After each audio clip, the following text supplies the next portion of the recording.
என்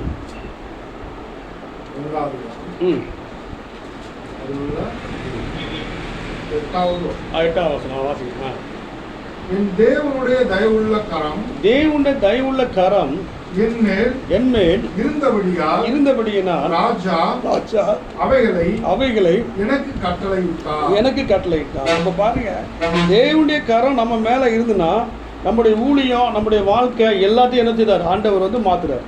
அப்போ தேவனுடைய கரம் நம்ம மேலே இருக்கணும். அல்லேலூயா. இந்த மெசேஜ் நான் இந்தியா கொடுத்துருக்கேன். அப்புறம் எனக்கு ஆண்டுகிட்ட கேட்டேன். அப்போ தேவனுடைய கரம் இன்னைக்கு நம்ம மேலே இருந்துன்னா நம்ம வாழ்க்கையில் கவலைப்பட வேண்டிய அவசியம் இல்லை. அப்போ தேவனுடைய கரம் நம்ம மேலே இருந்தால் நமக்கு பிரச்சனை இல்லையா பாஸ்தான்னு கேட்டால், கட்டாயம் பிரச்சனை உண்டு. ஆனால் கற்று நம்ம கூட இருந்தால் ஒரு பிரச்சனை முடியாது. அல்லேலூயா. அப்போ தேவனுடைய கரம் நம்மளோடு கூட இருக்கணும். அப்போ தேவனுடைய கரம் நம்மளோடு இருக்கும்போது ஃபர்ஸ்ட் தேவனுடைய கரம் நம்மளோடு இருப்பது என்றால் நம்ம விசுவாசிக்கணும். நம்ம என்ன நினைக்கிறோம்? என்னத்தை நம்ம தேவனுடைய கரம் நம்மளோடு இருக்கு, இங்கே நம்ம என்ன ஊழியம் பண்ணோம், ஒரு அற்புதத்தையும் காணல. இயேசுநாதர் சொன்ன ஊழியத்தில் அற்புதம் இல்லை. மார்க் சுவிசேஷம் 6வது அதிகாரம் 3வது வசனத்திலிருந்து வாசிக்கலாம்.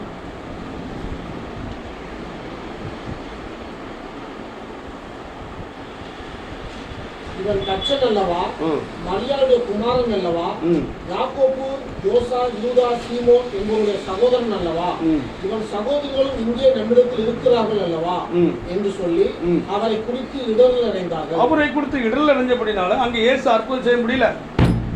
முதல்ல நம்ம ஒரு மேன் ஆஃப் காட். அவன் நம்மளை மதிக்கிறான், மதிக்காம போறான், அதெல்லாம் டூ மச். அவன் மதிக்கிறான், மதிக்காம போறான், அதெல்லாம் எல்லாம் டூ மச். நம்ம தேவனுடைய மனுஷன், அதை வந்து ஃபஸ்ட்டு கன்ஃபார்ம் பண்ணணும். நிறைய பேர் அது சந்தேகப்பட்டு இருக்கான். நம்ம தேவனுடைய மனுஷமா, நம்ம தேவனுடைய மனுஷனா, நம்ம பயப்படுறோமா? அந்த சோழிகளை இடமே ஆண்டவர் எல்லாம் வேலையை விட்டு நம்மளை அழைச்சிருக்காரு. நான் சும்மா அழைக்க மாட்டேன். அப்போ தேவனுடைய கரம் நம்ம மேலே இருக்கிறது என்பது நம்ம ஃபஸ்ட்டு என்ன பண்ணணும்? ஐவிட்டஸ் பண்ணணும். ஆமாம், நான் தேவனுடைய மனுஷன், நான் தேவனுடைய மனுஷன். அப்போ தேவனுடைய மனுஷனா அந்த வாழ்க்கையிலே ஆண்டவர் 3 காரியங்களே நமக்கு சொல்லி நீங்கள் அனுப்ப போகிறார். முதலாவது காரியம், உங்களுடைய வாழ்க்கை எவெல்லாம் பள்ளத்தில் போச்சோ எல்லாம் தூக்கி நிறுத்த போறார். 2 ராஜாக்கள் புஸ்தகம் 6வது அதிகாரம் 2வது வசனத்திலிருந்து வாசிக்கலாம். 2 ராஜாக்கள் 6வது அதிகாரம் 2வது வசனத்திலிருந்து வாசிக்கலாம். நாங்கள் யோர்தான் மட்டும் போய் அவ்விடத்தில் உத்தரத்தை வெட்டி குடியிருக்க அங்கே எங்களுக்கு ஒரு இடத்தை உண்டாக்குவோம் என்றார்கள். அதற்கு அவன் போங்கள் என்றான். அவர்களில் ஒருவன், நீ தயவு செய்து உமது அடியானில் கூட வர வேண்டும் என்றான். அதற்கு அவன், நான் வருகிறேன் என்று சொல்லி அவரோடு கூட போனான். அவர்கள் யோர்தான் நதி அருகே வந்தபோது மரங்களை வெட்டினார்கள். ஒருவன் ஒரு உத்திரத்தை வெட்டி, ஒருவன், நல்ல கவனிங்க, the promise is the word. ஒருவன் ஒரு மரத்தை வெட்டினான். உத்திரம் வெட்டி விழுகையில், உத்திரம் வெட்டி மரம் வெட்டி என்ன ஆகுது? மரம் உழுகுது. கோடாரி தண்ணீரில். இப்போ பார்த்தீங்கன்னா இது வந்து நிறுத்துங்க. இப்போ நம்ம மரத்தை வெட்டுறோம், ஸ்பீடாக வெட்டும் போது மரம் சாயும் போது கோடாரி கீழே விடும். நீங்கள் எந்த ஸ்போர்ட்ஸை பண்ணாலும் அதுக்கு ஆப்போசிட் சைடு நமக்கு பலன் வேணும். என்ன செய்யணும்? இந்த மரம் வெட்டிக்கு என்ன இல்லை? பலன் இல்லை. இந்த மரம் வெட்டிக்கு என்ன இல்லை? பலன் இல்லை. அதான் நுனியில் உட்காந்து கொப்பை வெட்ட விடான்னு சொல்லுவான். கொப்பை உட்காந்து நுனியில் வெட்டணும். நம்மளால நுனியில் உட்காந்து என்ன வெட்டுவான்? கொப்பை வெட்டும். அப்போ கொப்பு நுனி எங்கே வரும்? சரி, அப்போ இந்த தேவனுடைய மனுஷனுக்கு என்ன ஆகிட்டு? இப்படி வெட்டுறான். வெட்டும் போது என்ன ஆச்சு? அவனுக்கு பேலன்ஸாக நிற்கலை. அவனுக்கு என்ன செய்யலை? பேலன்ஸாக நிற்கலை. அந்த மரம் வெட்டி அந்த கொப்பு விழுகையில், ஐயோ என் ஆண்டவனே, இது இரவலாய் வாங்கப்பட்டது. அப்போ பாருங்க, நம்ம இந்த காலை வெள்ள அநேகர் வட்டிக்கு வாங்கியிருக்கோம், அநேகர் கடன் வாங்கியிருக்கோம், அநேக பிரச்சனைகளில் நம்ம தண்ணிக்குள்ளே கோடாரி முங்கிட்டு, எல்லாமே தண்ணிக்குள்ளே கோடாரி முங்கிட்டு. இப்போ நம்முடைய வாழ்க்கையில் தூக்கி விடுறதுக்கு யார் வரணும்? வேற அவரை தவிர வேற ஒருத்தருமே இல்லை. அப்போ தேவன் தம்முடைய ஊழியக்காரர்களை பயன்படுத்துகிறார். தேவன் தம்முடைய ஊழியக்காரர்களை பயன்படுத்துகிறார். அப்போ தேவ மனுஷன் என்ன சொல்றாரு? அது எங்கே விழுந்தது? அந்த இடத்தை காமித்தான். கொம்பை வெட்டி அங்கே எரிந்து அந்த எறும்பை மிதக்க பண்ணினார். அல்லேலூயா. உங்களுடைய வாழ்க்கை ஆவிக்குரிய வாழ்க்கை இன்னைக்கு தண்ணியில விழுந்திருக்கலாம். உலகப்புறமான வாழ்க்கை தண்ணியில விழுந்திருக்கலாம்.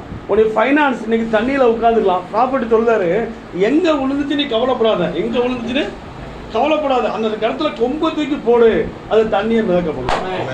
அப்போ நீ விழுந்து போயிட்ட. நான் ஒன்று சொல்ல பாருங்க. ரோமர் 6வது அதிகாரம் 14வது வசனம் சொல்லுது, நியாயப்பிரமாணத்துக்கு கீழ்பற்றாமல் கிருபைக்கு கீழ்படுத்தினால் பாவம் நம்மை மேற்ப நீ எப்படி இருக்க என்ன இருக்க அது மேட்ரு கிடையாது. தேவன் பெரியவர் தான் மேட்ரு.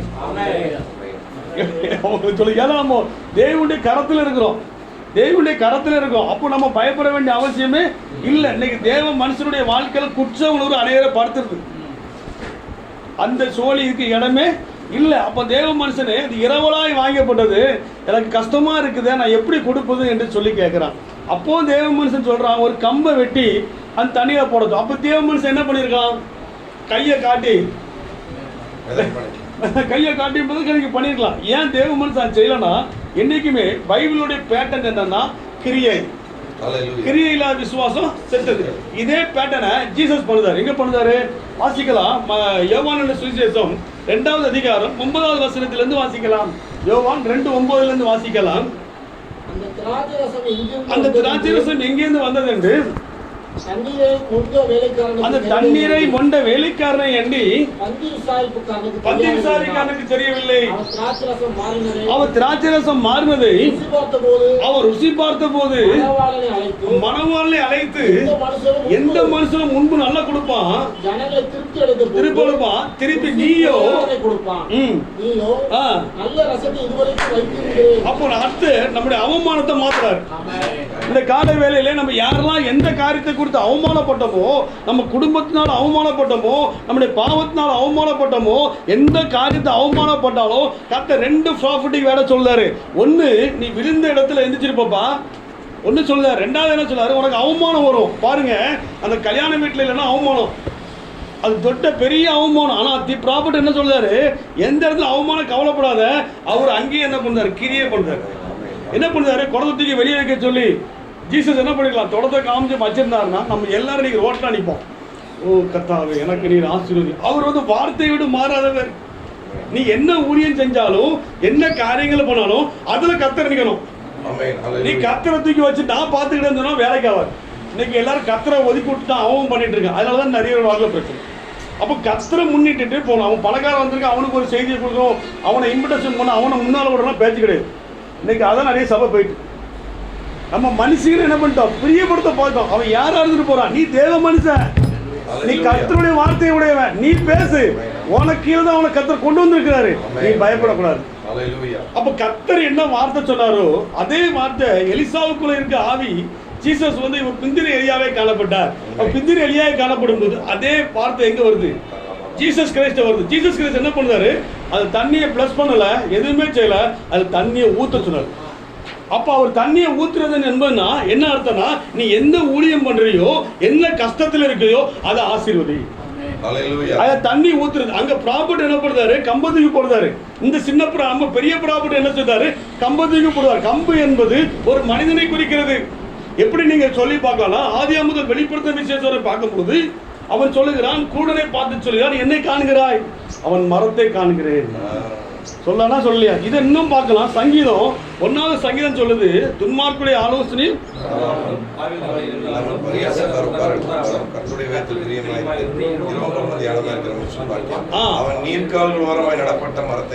பாத்தீங்கன்னா அங்க என்ன இருக்கு, மரம் இருக்கு. அப்ப மரம் என்பது ஒரு மனுஷன், மரம் என்பது ஒரு மனுஷன். அப்ப ப்ராப்பர்ட்டி என்ன பண்றாரு, மரத்தை வெட்டி ஒரு கொம்பை வெட்டி என்ன பண்றாரு, அதுல போடுறாரு. அப்ப நம்ம செய்யக்கூடிய வேலை நம்ம செய்யணும். ஐயா புரிஞ்சுட்டா புரியலையா, நீ அவங்க வேலை நீ வேற ஆலோசனை வைக்கணும் பார்த்துக்கோ. அப்ப நம்ம செய்யற வேலையை நம்ம தான் செய்யணும், ஆண்டவர் வந்து செய்ய மாட்டார். அதுக்கு தான் ஒன்னே விட்டுருக்காரு.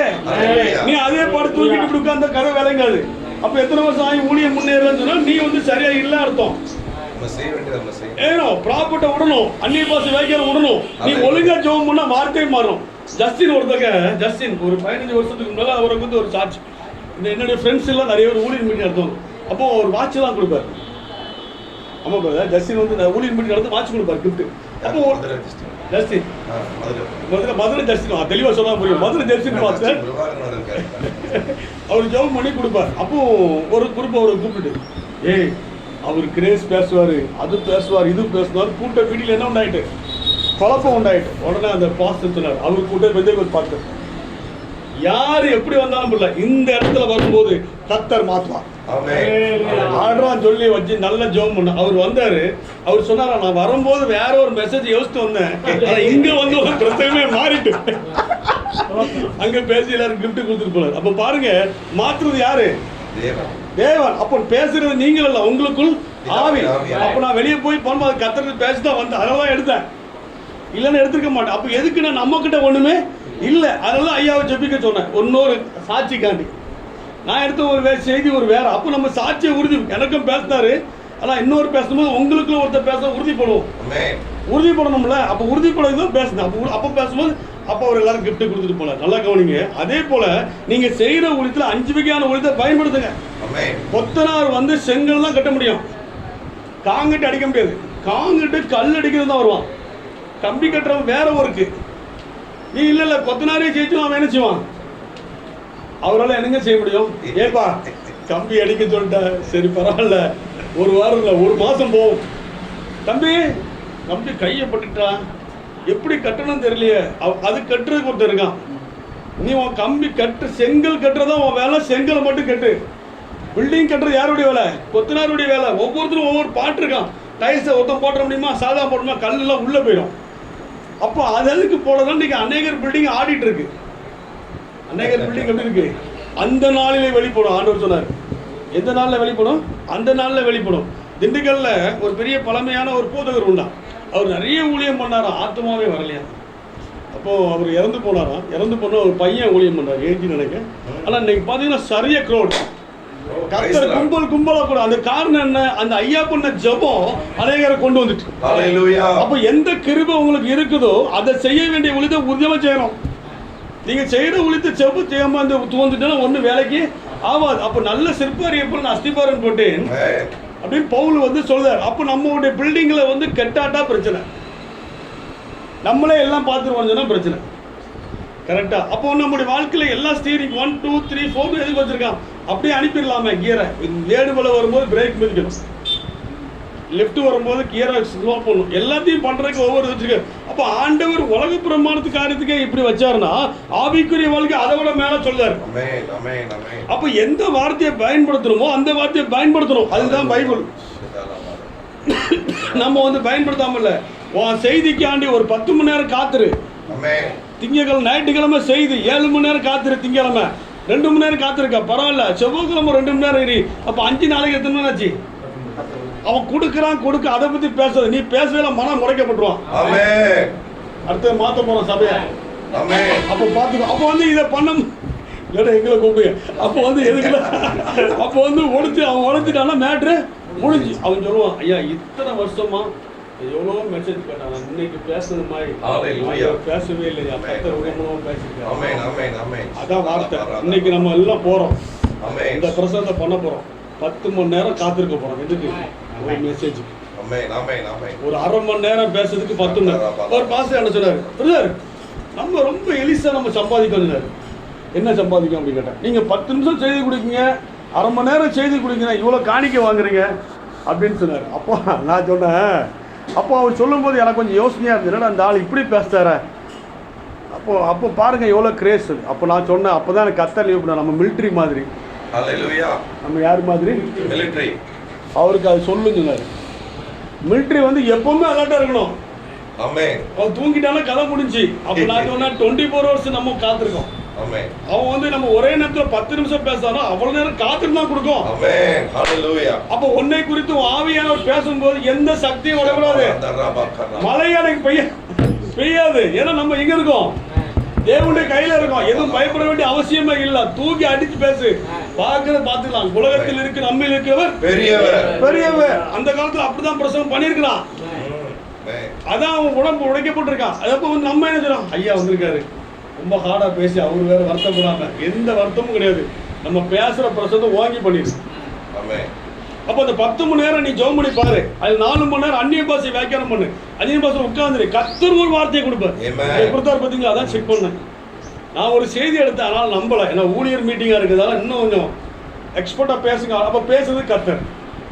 அப்ப தேவனுடைய கரம் நெகேமியா மீது இருந்தபடினால் தேவன் அனுகிரகமா கட்டினார். தேவனுடைய கரம் நம்ம மேல இருந்தபடினால அந்த மரவெட்டி மேல அவன் வாழ்க்கை இழந்து போயிட்டு, தண்ணி எல்லாம் போயிட்டு உள்ள உழுந்துட்டு, அதனால தேவனுடைய மனுஷனுடைய வார்த்தையின்படி அந்த கம்பை வெட்டி போடுமா மிளகு. ஊழியம் வந்து மிதந்திருக்கலாம், உன் ஊழியம் உள்ள இருக்கலாம், இடையில நிக்கலாம். எப்படி இருக்கலாம்? இடையில சில சலுகையில மாட்டி நிக்கலாம், மேல வராம இருக்கலாம், எடுத்து தெரிஞ்சாம இருக்கலாம். ஆனா கர்த்தர் சொல்றாரு, இந்த காலை வேளையில நீ எவ்வளவோ கஷ்டத்துல வந்த, எவ்வளவோ பிரச்சனை வந்த, நான் உன்னை மிதக்க பண்ணுவேன். நீ செய்ய வேண்டிய ஒரே ஒரு காரியம் 10 hours உட்காரு. ஒரு ½ an hour மெசேஜ். எத்தனை நேரம்? 10 hours உட்காரு. 2 மணி நேரம் அந்நிய பாஷையில பேசு, 3 நேரம் பேசு, திருப்பி திருப்பி பேசு. எந்த வார்த்தையை கரெக்டா ஒரு 5-6 தடவை சொல்றாரோ அது காட்ஸ் வேர்ட். இதான் வந்து நான் சின்ன வயசுல இதை கற்றுக்கொண்டபடினால் என் ஊழியத்திலே ஒரு அனுபவம் இருந்துச்சு. நான் 17 வயசுல ரட்சிக்கப்பட்டேன். அப்போ எனக்கு 2020 வந்து 10 வந்து என் வயசு வந்து 21.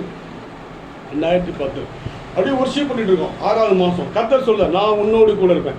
இதான் அந்த வருஷத்துடைய வாக்குத்தத்தம். துவங்கி அடிச்சிட்டாரு. எனக்கு சந்தேகம் கூட நோட்டில் எழுதினேன்.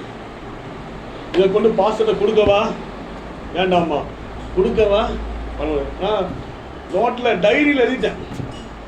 கரெக்டாக நியூ இயர் ஆராதனை வர்றதுக்கு 1 மாதம் முன்னாடி அவர் அண்ணன் தான் சொல்லுவேன், அண்ணே அப்போ தான் கர்த்தர் எனக்கு உறுதிப்படுத்தினார், அண்ணா எனக்கு ஒரு கர்த்தர் பேசினாருண்ணே. அந்த காலத்துல அவர் கர்த்தர் பேசினாரு, எந்த பாசிட்டிவுமே பேச முடியாது. ஐயாக்கு தெரியும். நீ உட்காரு தம்பி, தம்பி 5 இங்கே பார்த்து சொல்லுவார், 5ஆல் அளவு பிறந்து சாப்பிடு தம்பி சொல்லுவார். இல்லை இங்கே பார்த்து சொல்லுவார், நல்லா பேசுவார், பயங்கரமா இருக்கார். நல்லா 5ஆல் அழுப்பு மருந்து சாப்பிட்டுட்டு அப்புறம் படுத்து தூங்கு அப்படின்னு. அவர்கிட்ட போய் நம்ம எதாவது பேச முடியுமா? தீர்க்கதரிசி எதுவுமே நம்ப மாட்டார். அவர் ரொம்ப பெர்ஃபெக்டாக இருப்பார். அப்போ அவர்கிட்ட போய் நம்ம என்ன பேச, சபையில் இப்படியே பேசுவார். நல்ல சொப்பனம் காண்றேன், நைட்டு உனக்கு தூக்கம் சரியில்லை, 5ஆல் அழுப்பு போட்டு கூட எல்லாம் சரியான்னு சொல்லுவார். இந்த அப்படி வெளிப்பாடு இப்படி வெளிப்பாடுலாம் அவர்கிட்ட பேசவே முடியாது. பழைய பெந்தைக்கோஸ்து பார்த்து கிட்ட நெருங்கவே முடியாது. அந்த ஸ்டேஜ்லேயே ஏற்ற முடியாது, ஓடிப்போம். அப்போ அவர்கிட்ட போய் நான் என்ன சொல்ல, சரி ஓகே பரவாயில்ல. அப்போ வந்து சபையில் பயங்கர போட்டியாக இருக்கும். ஏன்னா எது சொல்லணுமே தெரியல. அப்போ இருப்பா, பக்கம் வேற வயசு வேற கம்மி. இங்கே இவ்வளோ பேர் 30 இருக்கான், இவ்வளோ பேர் இருக்கான். எதுவுமே பார்க்கல. நான் நோட்டை கிழிச்சிட்டு போயிட்டேன், பேப்பரை கிழிச்சிட்டு போயிட்டேன். ஆனால் கர்த்தர் என்ன பேசினாரு, அவர் அப்படியே பார்த்தாரு. கர்த்தர் பேசுகிறான்னு சொல்கிறா, என்ன சொல்லிட்டு. ஆனால் கர்த்தர் என்கிட்ட ஆராதிக்கும் போது பேசினாருண்ணே, இந்தாங்கண்ணே பேப்பர், இந்த வசனம் தான் இந்த வருஷம் வாக்குத்தத்தம் அடிக்கிறாங்க. அவர் என்ன ஆனாலும் பரவாயில்ல, அந்த ஒரு தைரியம் எனக்கு இருந்துச்சு. வெறும் ஒர்ஷிப்பில் தான் அந்த வசனம் பேசினார். கொடுத்துட்டு நான் பேசாமல் சட்டம் காமிக்காம வந்துட்டேன். இப்போ நம்ம பேசி அவர் தான் திட்டி நம்ம அனுப்புவதோட பிரச்சனை தான் வந்துட்டு போயிட்டு வரோம். அவர் அதான் பாருங்கள், என்றைக்குமே நம்ம சொன்ன வார்த்தை கரெக்டாக இருந்துன்னா அவன் வசனமே மாற. ஜஸ்டின் இந்தியா மாதிரி தான். என்னைக்கு நீங்க யாரும் கூட பயப்பட வேண்டாம். வாண்ட கர்த்தர் இருந்தாலும் கர்த்தர் தான். நம்ம ஜஸ்டின் தான் கூடணும். நம்ம ஒன்று யாரையும் பயப்பட வேண்டிய அவசியமே இல்லை. என்ன சொல்லுவீங்க? யாரையும் கூப்பிட பயப்பட வேண்டிய அவசியமே இல்லை. உன்னுடைய அபிஷேகம் அதை மாற்றும். என்னுடைய செய்தியா தான். உடனே சரி சொல்லி அடுத்த வருஷம் அந்த செய்தி எடுக்காரு. நீ வரல, நான் தேவ சமூகத்திலே ஜெபித்துக் கொண்டிருந்தேன். ஆண்டவர் நம்முடைய சபையிலே ஒரு சிறு பையனோடு பேசினார். ஆனா பையனுடைய பேரை சொல்லல. சொல்ல அப்ப அவன்கிட்ட வந்துருவாங்க. நம்ம வந்து அந்த பையனோடு கர்த்தர் பேசினார், அடியானோடும் கர்த்தர் பேசினார். நான் உன்னோடு கூட இருப்பேன். எல்லாம் கைத்தள்ளி பார்த்தேன். உங்களை அண்ணன் சொல்லவே இல்லை. சரி, ஆனா எனக்கு ஒன்னே ஒன்று தெரிஞ்சு, கர்த்தர் என்கிட்ட பேசினாரு. உண்மையிலே கர்த்தர் என்கிட்ட பேசினாரு. எப்படி சாமி என்கிட்ட பேசுறது போல என்கிட்ட பேசிட்டாரு. இது போலதான் கற்றுக்கொண்ட பாடம். இந்த உலகத்திலே இந்த ஒரு வார்த்தைக்கு தான்டா மனுஷன் வாழ்றான். 500 பேர் சபைக்கு, அப்பா 500 பேர் இப்ப பெருசு. அவங்க அடிக்கிறான், ஒரு ஒர்ஷிப்ல அடிக்கிறான். தலைவர் காத்திருந்து எடுத்திருக்காரு. நம்ம அடிச்சிட்டோம்னா நம்ம அப்புறம் ஒரு தக சொன்னார், என்னை விட நீங்க நல்லா பிரசங்கம் பண்றீங்க. அப்புறம் அவர் வந்து கேட்டனால உட்காந்துருக்காரு ஜெபகுரு. நான் செய்தி கொடுக்க ஆரம்பிச்சிட்டேன். அவர் பார்க்கவே இல்லை. அப்புறம் திரும்பி பார்க்க கொடுன்னு சொல்லிட்டாரு. கொடுக்க கொடுத்துட்டாரு. அப்புறம் என்னை விட நல்லா பிரசங்கம் பண்ற இப்பவே உன்னை கர்த்தர் ஆசீர்வதிப்பார். யோசுவாவோடு காலை போடும் கர்த்தர் இருந்தார். அவர் தேவனுடைய பிரகாரங்களே இருந்தபடினா தேவன் அவர்களை ஆசீர்வதிப்பார். இன்னைக்கு உங்களுடைய வாழ்க்கை மாறணும்னா நான் ஒரே ஒரு ஐடியா, எப்படி அந்த மரத்தை மிதக்க வைக்க நான் சொல்றேன். உன் சபையை மிதக்க வை. ஹல்லேலூயா. அவன் நிறைய பீரோல வச்சிருக்கான். பீரோல நிறைய வச்சிருக்கான். நிறைய எங்கெல்லாமோ கொடுத்துட்டு இருக்கான். அதெல்லாம் இதுதான் நீ தெரியல. அப்போ தெரியும். நம்ம சொல்லணும், அடுத்த மாதம் ஒரு தீர்க்கதரிசி வரார், அடுத்த மாதம் ஒரு ப்ராஃபட் வரார், நீ அதுக்காண்டி செபி, அதுக்காண்டி கோரி, மண்டபத்தோட செலவு நீ இது அப்படி சொல்லு. அப்படி உட்காந்துருவான். நீ என்ன சொல்ல, எதுவுமே இல்லை நானே பேசிட்டு இருக்கேன்னு சொன்னா நான் வேணும் சொல்லுவான். இவர் பேசி ஒன்றுமே என் வாழ்க்கையில் என்ன அவளை ஒன்றுமே மாற்றாவல. அதுக்கு தான் வார்த்தை. இப்போ கம்பி கட்டுறதுக்கு ஒரு ஆளு, இதுக்கு ஒரு ஆளு, இதுக்கு ஒரு ஆளு, அது தூக்கி போடும்போது கர்த்தர் கிரியை செய்வார். அப்போ வந்து கம்பியை நம்ம கட்ட முடியாது. நம்ம வந்து சாந்து காலத்துக்கு கொடுத்து செங்கலாம் என்ன செய்ய முடியும், கட்ட முடியும். அப்போ கம்பி கட்டுறோம், கம்பி கட்டினா காங்கிட்டு என்ன ஆயிரும், ஈஸியா உனக்கு ஆத்மா வந்துடும் சபைக்கு. இருக்கிறவன என்ன ஆயிடுவான், சரி பண்றோம். அப்போ அந்த நல்ல சிற்பாசியும் கூட அஸ்திபாரம் போட்டேன் பவுல் சொல்றாரு. அதான் 5 விகார ஊழியம். 5-fold மினிஸ்ட்ரி வந்து இதான் 5-fold மினிஸ்ட்ரி. எனக்கு தெரிஞ்ச ஒரு அப்போஸ்தலர், ரொம்ப நான் நேசிப்பேன், அவர் பேரை சொல்ல விரும்பல, பெரிய அப்போஸ்தலர் கூட. அவர் இடத்துல ஒரு பிரசவம் பண்ணாரு, 100 பேர் ஒப்பு கொடுப்பான். அவ்வளோ பெரிய அப்போஸ்தலர், பயங்கரமா அப்போஸ்தலர். அவர்கிட்ட ஜெபம் பண்ணதுக்கு எல்லாரும் காத்திருப்பான். மணிக்கு ஃபாரின்லாம் போவார், எல்லாம் பண்ணுவார். ஒரு நாள், குறிப்பிட்ட ஒரு நாளில் என்ன ஆச்சுன்னா, இந்த ஹீப்ரு வேர்டு இருக்கலாம், ஹீப்ரு வேர்டு, இந்த ஹீப்ரு வேர்டில் அதிகமாக அவர் படிச்சிட்டார். சபையை இனி ஹீப்ருல நடத்தவும் சொல்லிட்டார். இருந்தோம் இனி இருக்காட்டா சொல்லிட்டார். யாஷுவா மேசியா ஜேகே பைபிள் நெட்டில் இருக்கு. 1611 என்ன இருக்கு, ஜேகே 1611 பைபிள் முதல்ல என்ன இருக்கு, லீசஸ் இருக்கு, ஜீசஸ் இல்லை. ஆமா, அது அப்படிதான் இருக்கு. ஒலிம்பிக் கேடயத்தில் என்ன பார்த்தா, லீசஸ் தான் இருக்கு, ஜீசஸ் இல்லை. அப்படி நானும் கேட்டுட்டு இருக்காங்க, என்னடா ஆள், லீசஸ் ஜீசஸ் ஜே என்ற எழுத்து அப்போ இல்லை. கிபி 1611 ஜேகேபி பைபிளில் லீசஸ் தான் இருக்கு, ஜீசஸ்னு இல்லை. ஜே என்ற வந்து அப்போ போடலை. ஸோ அதனால வந்து நம்ம யாஷுவா மேசியா இதான் கரெக்டான வேர்டு. இது பைபிள் காலேஜுக்கு ஓகே, நம்ம ஆளுங்களுக்கு எல்லாமே புரியும், ரைட். ஆனால் அப்போஸ்தலர் 4:12 வானத்துக்கு கீழே மனுஷருக்குள்ளாக அவருடைய நாமமே அல்லாமல் வேறொரு நாமம். அப்போ நம்ம எல்லாம் ஹீப்ரு தான் போனோம். இஸ்ரேலும் போய் சர்ச்சை ஆடணும்னு வேற எங்கே ஆடணும்னு அங்கே தானே ஹீப்ரு இருக்கு. எழுத ஆரம்பிச்சிட்டார், லெஃப்ட்லேருந்து ரைட். அதையும் படிச்சு வந்துட்டார். ஒன்று எல்லாரும் பார்த்தோம், ஐயா நாங்கள் படிச்சே படிக்கல, இதான் சர்ச்சை, இஷ்டம் தான் ஏரியல போ நீ வந்து அப்படின்னு சொல்லிட்டான். ஒரு 5000 பேர் சபையை விட்டு போயிட்டான்.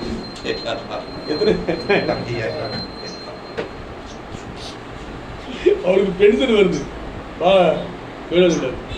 அப்போ எல்லாம் ஆண்டோட ஒரு நாள் ஜெபித்தேன். நான் ரொம்ப நல்ல மனுஷன் ஆண்டவரே, இவர் விழுந்து போறதுக்கு என்ன ஆண்டவரே காரணம், நமக்கு ஒரு அப்போஸ்தலர் விழுந்து போறாருன்னா என்ன காரணம். அப்போதான் கர்த்தர் சொன்னாரு, அவர் எல்லாம் பண்ணாரு, ஆனா யாரையுமே சபையில தீர்க்க சொல்ல விடல.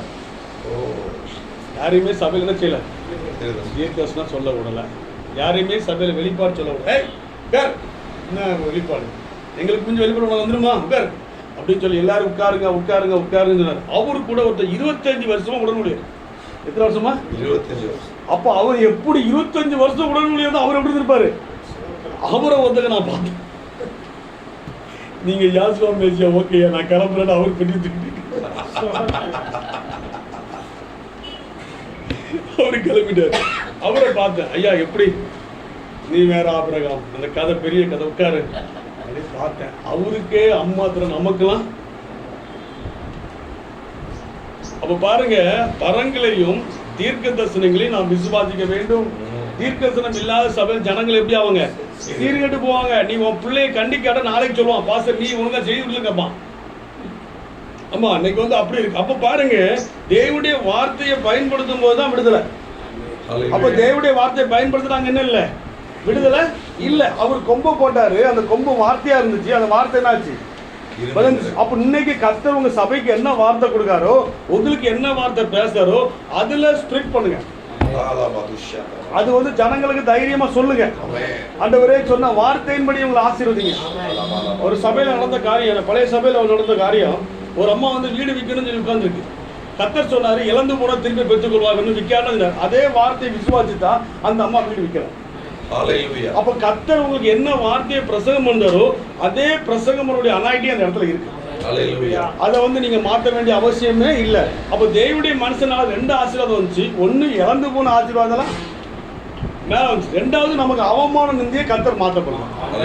இப்ப நம்மளை அவமானப்படுத்தலாம், சபையில பண்ணலாம், எதை நினைக்கலாம். ஆனா கர்த்தர் சொல்றாரு, தேவனுடைய கரம் என்னோடு இருந்த அப்படின்னால அது ஒண்ணு நடக்கவே நடக்காது. 2வது தேவனுடைய கரம். 3வது இந்த தேவனுடைய கரம் நம்மளோடு இருக்கும்போது